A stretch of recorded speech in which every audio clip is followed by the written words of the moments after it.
Hello, let's have a closer look at yet another portable digital to analog converter, and this time it's iBasso Audio DC03 Pro.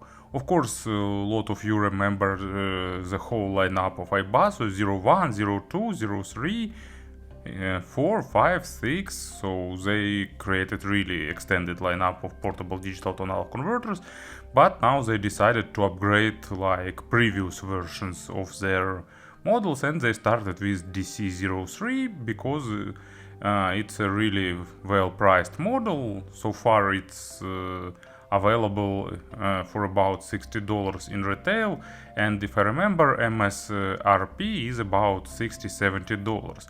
So it's almost an affordable segment, but at the same time everyone knows that iBasso are really capable of creating interesting solutions. Especially it's true when their engineers are limited by power, by occupied space, by some fancy requirements. In that cases they are even exceeding creativity. So here is DC03 Pro, and it's built, as we can see, with two Cirrus Logic 43131. It delivers up to 100 milliwatts of power, or in volts RMS, as iBasso likes to measure it, it's 1.77 volts RMS for 32 ohms load, and up to 2 volts RMS for 300 ohms load. But for high impedance load, it's of course the main question is how capable your source will be in delivering power via USB. But in general, when you don't try some crazy load, it's a pretty humble device in terms of power consumption, and it makes it even more interesting. Anyway, enough talks, but not enough. So supports PCM up to 384 kHz, 32 bits, supports DSD up to 256X, and luckily it doesn't support MQA, meaning that you won't have to pay for that format. And let's dig inside. On top one will find digital to analog converter itself. I will put it aside for a short second, not to spoil the moment. And underneath we getting short USB Type-C to USB Type-C cable, and USB Type-A to USB Type-C adapter, so basic set of accessories for the portable DAC. And as you can see, cable is pretty simple in fabric insulation, just regular USB Type-C cable. But iBasso offers for about $20 upgrade USB Type-C cable, and if I remember right, they even have Lightning to USB Type-C, but it's not in stock accessory set. But device itself really looks stylish and astonishing, and well, actually really great look. It's a bit bigger than some competitors from this price range, but you know, in my opinion, it's totally worth that, because you can see unusual frame, interesting blue color. They will of course have another color options, and everything is simple. So here goes USB Type-C, here goes earphones or headphones, just 3.5mm connector, because it doesn't require balanced connection, it already delivers normal amount of power. And even two buttons of volume control, actually, you know, pretty pleasant. They have well-defined clicks, so it will be easy to operate them and distinguish one from another. And two glass-like panels looks really attractive, and actually what is good here, they almost not getting fingerprints, or my fingers today are not greasy enough. So anyway, simple, traditionally simple for USB DACs device, but design really, in my opinion, the best in the affordable segment. iBasso have drastically changed their UX application, and for the new digital to analog converters, it's capable of changing some basic settings. So you can see model name, product photo. Also you can change volume here, or actually it reacts to the hardware buttons on the device itself. Also you can change left-right balance, select one of 5 filters, change 3 levels of gain, and select output between normal and turbo. So basic settings that you can change, but it's often can be really useful. And of course about the sound, I built improvised setup with DC03 Pro, Noble Han as earphones. Of course I tested with many other models, and iBasso DX170 as a transport. Of course most people will be using this digital tonal converter with a smartphone, but my smartphone is busy filming this video, and the player is also a pretty decent transport, especially considering in mind that they have really good tints of blue and looks pretty harmonizing. So it's still iBasso's representation with slightly boosted dynamics and emotions, especially emotions. They are a bit, this DAC is a bit more forward in terms of sound, but at the same time this coloration is much less noticeable than in previous models, so it sounds closer to neutrality, and because of that bit less fun, but bit more natural. Bass is really well controlled, so amplification here is done on a good level. It goes really low and has good resonance, but at the same time almost not trying to add anything. It's not adding weight, it's a bit highlighting bass impact, but not too much, so it's definitely not a bass boosted digital tonal converter. Nice resolution, not super great, but really nice, enough to represent nuances of realistic instruments, and of course with proper earphones it will be perfect for bass heavy music, but of course you'll need to choose some bass accented model. But it's common thing nowadays in the digital tonal converters world and players world. No one is doing like bass boost or something like that. Everyone is leaning to neutrality.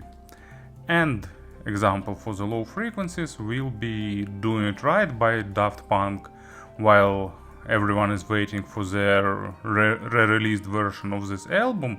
Can you believe it? It's 10 years anniversary, like it was yesterday, with 30 minutes of additional material. So let's go back to the original tracks, and Doing It Right has some pretty deep bass parts. Of course not super deep, but going to the depths, and it's represented by this dongle really well with good amount of impact. It's not trying to be oversaturated, but really pleasant and balanced. And of course, if I'd select something like Musica Nuda, there won't be big problems. Of course, it will be a bit simplified compared to more expensive sources, but not really much. Mid frequencies are a bit energetic and a bit forward, not too much. They have really good resolution, but at the same time not trying to focus on the micro contrast, just delivering details as they should be. And thanks to the boosted emotions, it's a bit more forgiving to the quality of records, because it's like hiding with these emotions the rest of some issues, minor issues of course. But anyway, better material of course is always a good idea to have. And imaginary stage is not huge, but above average in width and in depth, slightly more in width than in depth, but nicely built. Of course, don't expect some huge holographic stage, but it's pretty good in terms of quality, in terms of positioning and the rest of that things. Vocal sounds really natural, well balanced. There is no excessive accent on female vocals to make it like more fun, more engaging, but slight accent present, in not for the female vocals only, but for male too. Instruments have good body as long as it's present for the record, so zero issues here, a bit more engagement added. And example here will be Marillion, album named Fear, but actually it's abbreviation. This time I won't provide full version because YouTube are not happy when someone use some swear words. And White Paper is traditional neo-progressive track with good vocal, interesting guitar part, but of course vocal is drawing more attention, and thanks to the fun representation of this player, a bit fun. This track sounds engaging and really pleasing ears. And treble, they actually have a really good extension, not maximum, but really good. I didn't expect that from the portable digital tonal converter. No layering, of course, but basic stuff for overtones and treble it does really well. Really good balance between attacks and decays, no attempt to make it harsh or spicy or add or vice versa make it more comfortable and soft. No, just basic treble in the way it should be represented, and it sounds really pleasant if you don't have some kind of treble phobia. And last final example will be Pink Floyd's Terminal Frost. Lot of things is present in this track, and vast majority of that things and ideas and small nuances and details goes to the treble area, and actually this small digital tonal converter represented pretty nicely without big issues. Of course it's lacking that refinement and richness of expensive players or digital tonal converters, but let's remember that it's actually budget segment digital tonal converter by nowadays scale, and it sounds really good.